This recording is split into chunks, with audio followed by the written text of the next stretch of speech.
as we closely watch Nicole's track within the last hour. A new advisory from the National Hurricane Center came down, and just now Miami-Dade County is under a flood advisory. And these are live pictures out of Singer Island and Lauderdale by the Sea showing the current conditions. The seas are rough, and some areas are reporting flooding as the storm moves closer to the Florida coast.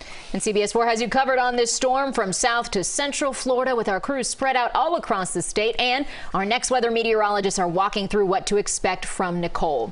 Let's begin now with CBS 4 Next Weather Chief Meteorologist and Hurricane Specialist Ivan Cabrera. Ivan, that advisory came down about 4 o'clock, but you also spoke to the interim director of the National Hurricane Center. What's the very latest tonight? Yeah, you know, and he mentioned there's not any thinking that the cone is going to change in any dramatic fashion. I mean, this thing is making landfall tonight as a Cat 1 hurricane, so we're running out of time to talk about the cone here, right? So we're going to focus on the impacts, which are already well underway across South Florida, and future impacts that we're thinking that will last through tomorrow. So let's go through this and talk about Tropical Storm Nicole. 70-mile-an-hour winds, huge swath of activity here. We got rain that expands from the Gulf of Mexico all the way east of the center for about 200 miles. So it's a huge system, not just with rainfall, but the expansive wind field as well.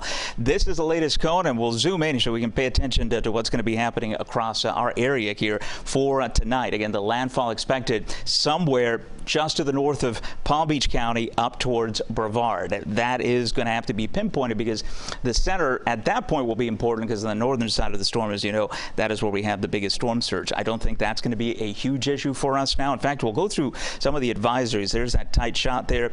So we're looking at Indian River, Port St. Lucie, heading up towards Melbourne there in Brevard County. And this is the rainfall with Next Radar Network. It has been lit up since yesterday, but now really getting in on the very heavy rainfall with this very large system. But when you get a more compact system, sometimes the rain doesn't arrive until the actual center comes just a few hours later. We've been rating since yesterday. Yeah. So Laura mentioned their flood advisory. This has now been expanded till 8 o'clock.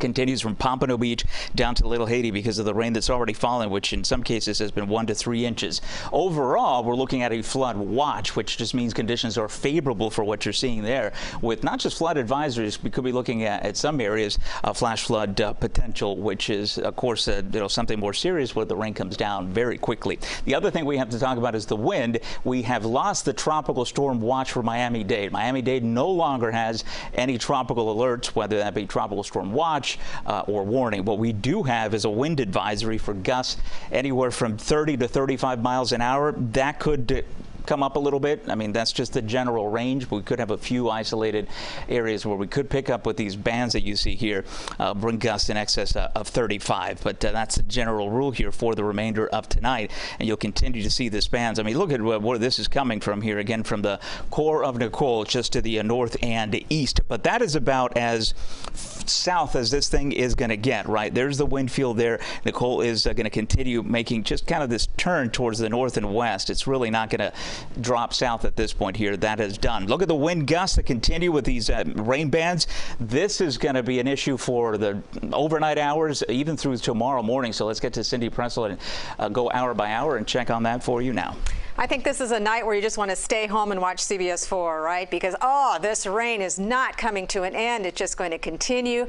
One shower or rain shower after the next, and you just saw how it finally lifts with the winds turning more to a westerly direction. That will happen overnight. So by 1 a.m., when Nicole is expected to make landfall to the north, of course, then the winds start turning to the southwest as Nicole moves further to the west. And look at these winds, still gusty. This will be Thursday morning at 9 o'clock. We're still looking at winds gusting up to 30, 31 miles per hour. Just a few showers here, but improving conditions will start from the southwest and work their way to the north and east. So it'll be improving that direction as Nicole continues to spin away, and eventually out of the area completely. Our winds will die down. Oh, this is nice to see. This is by Saturday morning. Just very nice light winds at about 5 miles per hour, and that means we're also going to get drier conditions too.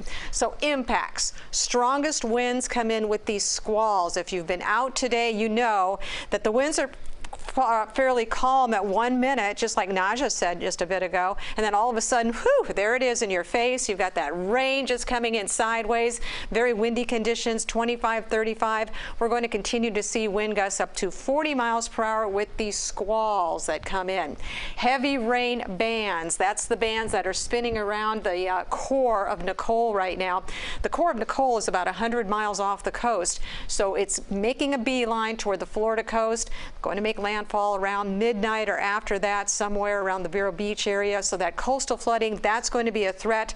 Anybody that lives along the coast from Miami-Dade through Broward up into West Palm, those are the areas that are going to see the biggest impacts from this beach erosion like crazy. A lot of the sand is going to be gone, so you really want to stay away from the beaches tonight and even into tomorrow with these gusty conditions and this high water, plus those high tides. We'll see that again later tonight. So a lot going on out there with Nicole.